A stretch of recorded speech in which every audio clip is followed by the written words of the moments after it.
o en estos momentos de mucha transformación social a nivel mundial, pienso que no solamente deberíamos meditar en las escuelas, sino en todas partes. Así que vamos a hablar de esto, de meditación en las escuelas con Camila. Bueno, extensa introducción y mucho tema por cortar, pero así como tú lo dices, hoy nos vamos a dedicar un poco a enfocar el tema de la meditación o de mindfulness en los colegios, en las escuelas, efectivamente. Pero tú acabas de decir una gran verdad, estamos viviendo en un mundo donde andamos trotando, sobreexistiendo y no viviendo como tal, y deberíamos tanto los adultos como los muchos más adultos también meditar, porque esto de alguna manera genera una sensación de tranquilidad, no solamente pudiésemos decir tipo efecto placebo, sino que hay muchísimos estudios que han demostrado el impacto positivo de la meditación.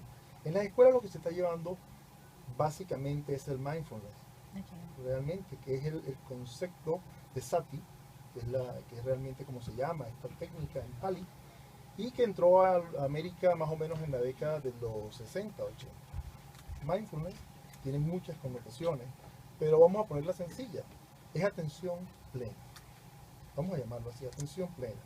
Y justamente si nos preguntáramos ahorita a mucha de la gente que nos puede estar escuchando, ¿en qué está atento? ¿Dónde tiene su cabeza? Seguramente no es en el momento presente, está pensando o en el pasado o en el futuro.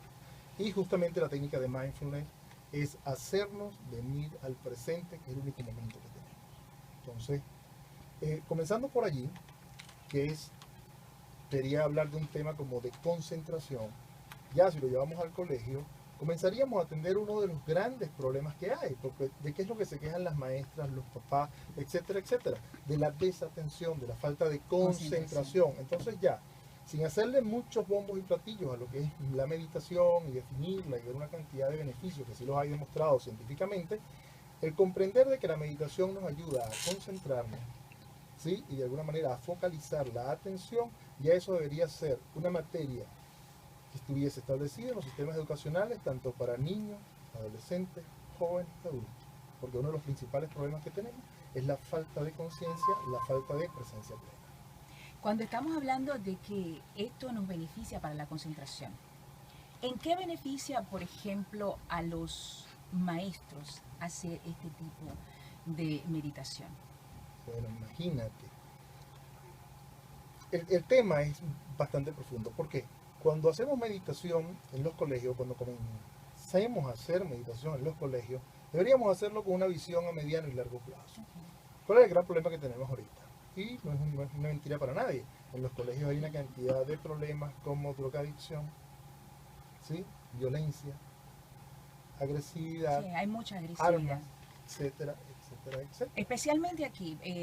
Aquí yo no diría que es tanto el asunto de las drogas en el colegio, pero sí son muchachos impulsivos, agresivos, medalaganarios, que van al colegio porque los llevan los padres y tienen que sentarse obligados ahí, pero ni siquiera ponen atención a lo que están haciendo ni les importa un carajo en su mayoría. Por eso. ¿De dónde viene eso? De la educación que acabamos de No, hacer. de conductas aprendidas. Claro. Pero ellos se pasan más tiempo en los planteles escolares que en su casa. Pero es que acaso los profesores no son también seres humanos que viven bajo estrés, de falta de dinero, tienen problemas personales, problemas de pareja. Y justamente lo que está llevando, y eso lo analizaba en estos días, lo que está de alguna manera convirtiendo las instituciones educacionales, los colegios, los liceos, no sé cómo lo dicen aquí, de secundaria, en estructuras un poco grises, donde los muchachos no quieren estar. Es que hay una falta de congruencia en lo que el sistema educativo les quiere transmitir y lo que ellos ven que hacen sus profesores. ¿Y tú crees que podemos hacer algo a estas alturas con los muchachos de bachillerato?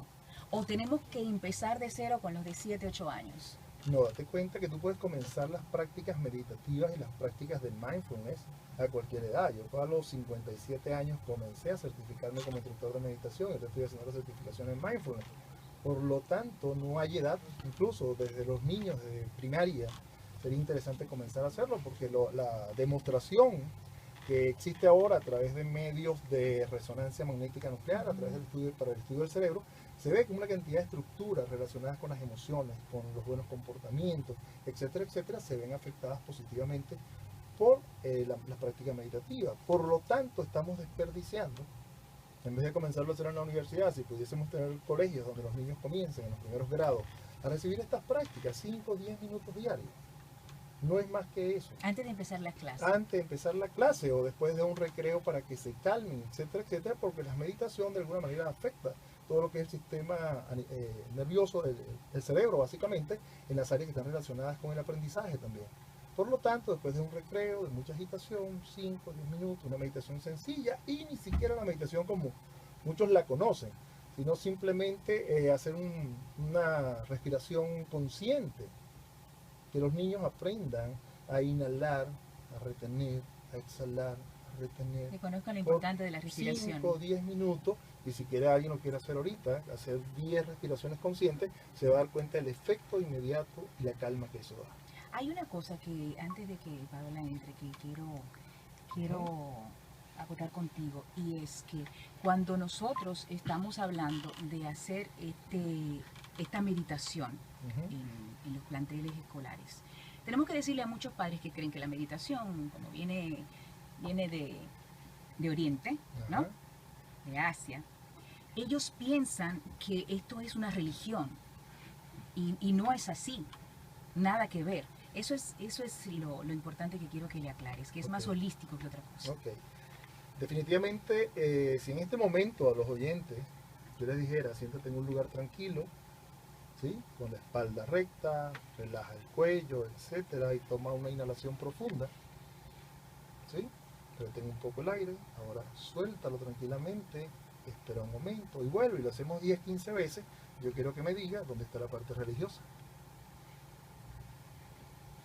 Ahí no hay religión, simplemente una práctica respiratoria. Lo que pasa es que la gente, como el origen, las posturas, la posición. No, pero es que se ha demostrado realmente que es una forma de que de alguna manera se desestrese a nivel del cuello, se oxigenen mejor las neuronas, y por eso está. Simplemente que la gente se quedó pegada, que esto era budismo. Pero todas estas prácticas de mindfulness están de alguna manera desvestidas de todas estas creencias religiosas como tal. Son prácticas científicamente, ¿sí?, establecidas, se hacen estudios, cómo funciona y cómo va impactando en la persona. Simplemente su origen budista, perfecto. Pero el problema está en que también en las religiones, en otras religiones también se medita, a otra forma pero también se medita. Entonces yo quisiera preguntarle si es más importante que si mi hijo se cría de alguna manera con unas creencias o con un tipo de conductas negativas, si vive desconectado de la realidad, etcétera, etcétera, eso es más positivo a que medite. Amel, hay un aspecto muy importante que he notado en diferentes escuelas estadounidenses, y es que están implementando la meditación en vez de los castigos. Me parece bastante interesante eso. ¿Es más efectiva la meditación como método de educar a los niños, corregir a los chicos? Bueno, yo lo resumiría sencillamente, ¿no? Si yo siembro amor, recibo amor. Si siembro violencia, recibo violencia. ¿Qué crees tú? No es así. Okay, entonces, date cuenta que el sistema educativo tradicional que teníamos, basado, por ejemplo, en cantidad de información, en miedo, en asustar, etcétera, etcétera, los muchachos, ahorita que estás viendo en los estudiantes, altos niveles de estrés, está demostrado que una persona que sufre de estrés no aprende nada.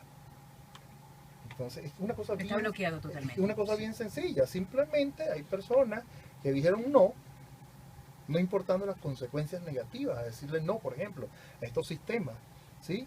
Estos sistemas, yo diría que una modificación al sistema educativo tradicional, que sería educar para la buena vida, para la felicidad, para el bienestar, para el desarrollo personal y el desarrollo social. Una persona que esté bien él, y que se desarrolle bien él, seguramente su grupo social va a estar bien. Pero un muchacho que vive estresado, recibiendo castigo, que viva con miedo, etcétera, etcétera, lo que hace más bien es deteriorar sus conductas, y no solamente va a ser mal estudiante, sino que termina siendo mal hijo, un mal miembro de la sociedad, y no sabemos dónde va a ir a parar este muchacho. Entonces, este tipo de técnicas que de alguna manera hay áreas del cerebro que han sido estudiadas y se ha demostrado cómo se modifican estas áreas con un mayor volumen de sustancia gris, con una mayor irrigación sanguínea, etcétera, etcétera, áreas específicas relacionadas con el desarrollo de emociones positivas, conductas positivas, estabilidad emocional, etcétera, etcétera. Oye, si están demostrados por los científicos, no por los budistas, oye, ¿por qué seguimos cerrados? Entonces, ¿cómo lo vamos llevando? ¿Con una musiquita suave, motivándolo, hablándole mientras tiene los ojos cerrados? ¿De qué manera sería esto? Hay muchas formas de hacerlo. Primero, la práctica del mindfulness. ¿Qué tú sugieres? La práctica del mindfulness lleva dos grandes pies. ¿Okay? Una de ellas es la meditación, diríamos que es la práctica formal, la meditación. O sea, esa meditación que la gente está acostumbrada a ver, que es la meditación de cruzar las piernas, posición loto, etc. Concéntrate en un sonido, concéntrate en un objeto, concéntrate en una velita, concéntrate, ¿ok? Esa meditación es importante porque esa es como la base para que el mindfulness se sostenga. Entonces hay una práctica que diríamos más seria, ¿sí? O formal, y está la práctica del mindfulness, que es presencia plena en este momento. Pero para yo poder tener presencia plena en este momento, debo haber desarrollado la competencia del enfoque. Y el enfoque a mí me lo da es la meditación tradicional. Yo aprendo a calmar mi mente, a que no se cuelgue a los pensamientos, a sentir mi respiración, a sentir una cantidad de cosas, mis emociones, etcétera, y enfoco mi mente, la enseño. Está tan diestra, enseñada con la meditación tradicional, que cuando yo le digo, epa, yo quiero disfrutar este momento, para que y me estoy comiendo el pastelito. Oye, y siento cómo se disuelve ese pastelito en mi boca, y siento el sabor de la harina, y siento el sabor de la carne, y siento el sabor de las especias, y siento el sabor hasta del aceite, con que lo primero, y oye, qué rico. Y hasta me cambia el concepto que yo tenía del pastelito, porque una de las cosas que hace exactamente mindfulness es darnos competencias para cambiar la realidad que estábamos viendo. Porque lo hemos acostumbrado a estar en piloto automático. El piloto automático no te permite discernir exactamente cómo es la realidad, sino que lo que ves es una realidad filtrada por lo que traes, por los mapas, tus respuestas en función de los mapas que yo tengo. ¿Qué te ayuda mindfulness? Mindfulness te ayuda a que a través del desarrollo de las sensaciones, ¿sí? De sentir tu cuerpo, y sentir tu cuerpo es aprender a desarrollar la sensibilidad, incluso auditiva, visual, olfativa, gustativa, táctil, y eso te abre una cantidad, te condiciona tan positivamente que antes, cuando tú veías un pastelito así, dices, oye, pues ese pastelito es pura grasa. De repente tu respuesta cambia y ese pastelito parece grasa, pero qué rico es, tiene un sabor así, así, así. Por lo tanto, date cuenta cómo cambian las respuestas a las mismas situaciones. ¿Cómo llevar esto al colegio? Un muchacho que se haya acostumbrado a dar respuestas en automático, no lo voy a hacer, no me gusta, tal, y de repente estas prácticas lo van llevando a darse cuenta que hay un espacio entre reacción y respuesta. Seguramente que él, una vez que lleve esta práctica de manera asidua, llega un momento a que se dé cuenta que no hace falta reaccionar, sino dar una respuesta más consona con la realidad que está aprendiendo a ver. Antes el profesor era un tipo a lo mejor negativo, mandón, degenerado, todo lo que él le quiera poner. Pero como él comienza a desarrollar esa capacidad de ver la realidad de una manera diferente, va a llegar el momento en que él entienda que la postura del profesor es por algún otro motivo y posiblemente solicite la forma de por qué el profesor actúa de esa forma. O sea, te cuenta cómo el mindfulness te va condicionando positivamente. Es casi como un camino a la liberación. Yo te diría que es camino a la liberación. Justamente en mi Facebook, hace 4 días estoy poniendo unas imágenes de los 4 pasos para ser un ser despierto. Normalmente se habla que las personas, como la mayoría de nosotros somos seres dormidos, así no estamos viviendo. Zombies. Zombies que simplemente actuamos automáticamente sin saber lo que sentimos, sin saber cómo estamos pensando, sin sentir nuestros sentimientos, sin reconocer nuestras emociones, solamente en piloto automático. Estamos mucho todavía actuando, a pesar de que tenemos 3 cerebros, estamos mucho todavía actuando en nivel de cerebro activo. O sea que, ¿cuántos cerebros utilizamos de esos 3 que tenemos? De esos 3, en teoría, deberíamos utilizar los 3, porque cada uno tiene una función, pero hay gente que está tan pegada al cerebro límbico, cerebro emocional, y las reacciones muy fuertes, que yo diría que está usando 2 y un poquito posiblemente el neocorteza. Bueno, vamos a seguir hablando con Camil porque esto está demasiado interesante. ¿A quién se le ocurre? ¿Quién toma la apertura de que esto pueda suceder aquí en las escuelas y en los colegios de República Dominicana? Vamos a ver quién empieza primero, quién tira la primera piedra. Todo un reto. Bueno, primero que nada, yo creo que sería interesante el ver por qué la necesidad del mindfulness. ¿Qué tenemos ahorita? Como dijimos al principio en el colegio, unos chicos que tienen una cantidad de conductas que nadie las quiere. Terminan yendo a psicólogos, los terminan medicando, los terminan poniendo una cantidad de Los cosas. votan de 5 colegios. Y ese no es la idea. ¿Okay? ¿Por qué? Porque el sistema educativo tradicional es dar información. Tanto que ahora hay un término que se llama infoxicación. Intoxicación por la información. Ahora ha sido la solución que han visto algunos de los presidentes de nuestros países, incluyendo el que era mi país, Venezuela, darle computadoras a los muchachos. O sea, darle más facilidad para que sigan buscando información, no importa que no sepan cómo utilizar la información, que no sepan cómo analizarla. que no sepan cómo integrarla. Pero para mí más agresivo es que le entreguen celulares a los muchachos para ir al colegio. ¿Ves? Pero entonces date cuenta, entonces es una mezcla increíble de tecnología a unos chicos que simplemente se están intoxicando más y más, no tienen capacidad de concentración, pierden la, como te digo, la conciencia crítica, no hay conciencia crítica, todo les da igual, etcétera, etcétera. Entonces, para poder hacer mindfulness en nuestros países, tiene que haber un grupo de personas que se decida a dar un cambio. Así de sencillo. Un ministerio de educación, no sé cómo lo llaman aquí, que decida hacer planes pilotos, que decida que se entrenen a los profesores, que los profesores se comprometan con la práctica Pero y de a tu formarse. consultoría, porque tú no... Bueno, yo estoy a la orden completamente. Y así sucesivamente. Hay incluso anécdotas. En estos días conseguía uno en la red de una niñita de 4 o 5 años que en su escuela hacían mindfulness y llega a su casa y consigue a la mamá toda agitada, toda estresada, y la niña termina diciendo, mamá, ¿y por qué no te sientas derecha un momentico y tomas unas 10 respiraciones conscientes? Qué linda. Entonces, date cuenta hasta dónde en algunos países están pasando este tipo de fenómenos. Date cuenta y cerremos un poquito los ojos y nos pongamos visionarios. ¿Cuál sería el cambio con tener unos niños que actuaran de esa manera, desde la paz, formar una cultura de la paz, de la felicidad, niños que se den cuenta que su colegio no es una cuestión simplemente para recibir información, sino para formarse para el futuro, para mundos distintos? Incluso hace poco se dio una información sobre el nuevo método, un nuevo sistema educativo que están implementando en Japón, creo, uno de los países más cerrados del mundo, Se está abriendo un sistema educativo donde definitivamente la visión es educar para que sea para ser ciudadanos globales, donde un muchacho cuando termine realmente la universidad, creo, o el bachillerato, maneja 4 idiomas que ya están establecidos, que tiene los conocimientos sobre 4 religiones, 50.000 cosas, y en nuestros países simplemente porque digan que el yoga o la meditación tiene algo que ver con el budismo, la trancan. Entonces yo creo que es una cuestión de seriedad y de compromiso con el futuro del país. Esto no es una cuestión de un antojo de hacerlo ni porque es una moda. Esto es una cuestión que es necesaria porque el mundo está evolucionando para allá. Si los hijos de nuestros hijos, nuestros nietos están criando en estos países, no estamos cerrados a este tipo de cosas, la pregunta sería cómo compiten ellos en un mundo que está ahí al paso de la esquina, donde vamos a tener jóvenes que manejan este tipo de herramientas, que manejan tantos idiomas, etcétera, etcétera. ¿Qué es realmente lo que están haciendo los gobiernos y los sistemas educativos para formar a los ciudadanos del futuro en nuestros países? Salubridad interna. Tenemos Entonces, que pelear con eso.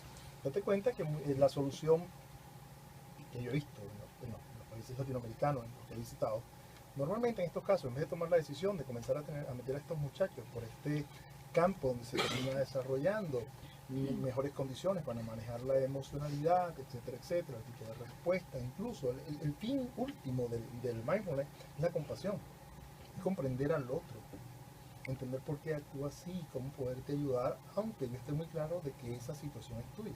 Eso es compasión. Estábamos hablando al inicio, por si usted acaba de sintonizar, de los beneficios. Okay. Y uno de los beneficios es, me decía, la concentración. Pero yo creo que también uno de los beneficios, número 1, es el respeto. Perfecto. El respeto que ellos van a adquirir por todo lo que les rodea. Mira, este tema es tan largo. Si seguimos hablando de mindfulness, vamos a terminar diciendo, por ejemplo, que el último paso del mindfulness es tener conciencia plena. Conciencia plena es que yo sea una persona que reconozca prácticamente todo lo que me pasa a mí, reconozca lo que le pasa al otro y reconozca lo que está pasando afuera. Esa persona, según las tradiciones, y ahí sí, no hay ningún problema, tradiciones espirituales, dicen que esa persona que está a ese nivel es una persona que está despierta y por lo tanto lo que se llama verdaderamente pecado, el significado de pecado es estar inconsciente. Entonces, ¿por qué tenemos una sociedad completamente inconsciente? Porque no hemos desarrollado la conciencia. El camino a desarrollar la conciencia es la meditación y el mindfulness. Por lo tanto, si queremos mejorar y no seguir haciendo un algoritmo de todo esto y cómo hacemos con la sociedad y cómo mejoramos la sociedad, y muchas veces la primera medida que se ve es, si me perdonan si esto le llega a alguien que le debe corresponder, pues si le corresponde es comprando más patrullas, metiendo más policías, haciéndonos más represivos, en vez de invertir en la educación, en una educación de este tipo, para la mejoría del ser humano, para la mejoría de la sociedad. ¿Con quién tenemos que empezar? ¿Con los directores y profesores o con todo el equipo, incluyendo niños? Primero hay que concientizar a nivel de... Porque hay una cosa, la gente, para esto tiene que haber compromiso. Y si las personas que van de alguna manera a hacer esto en los colegios no se comprometen sino que lo ven como una obligación más, sin comprender de que eso que ellos están haciendo para enseñarlos va a mejorar a ellos, no solamente como profesionales, sino como padres de familia, sino como miembros de la sociedad. Si eso no lo entienden, no lo van a bajar a los niños. Entonces, esto sería como una inyección de un virus muy positivo para toda la sociedad. Profesores que de alguna manera están teniendo mayor conciencia de la responsabilidad que tienen, están enseñando a que los niños sean más conscientes. Un niño que sea consciente difícilmente caiga en la droga, caiga en agresión,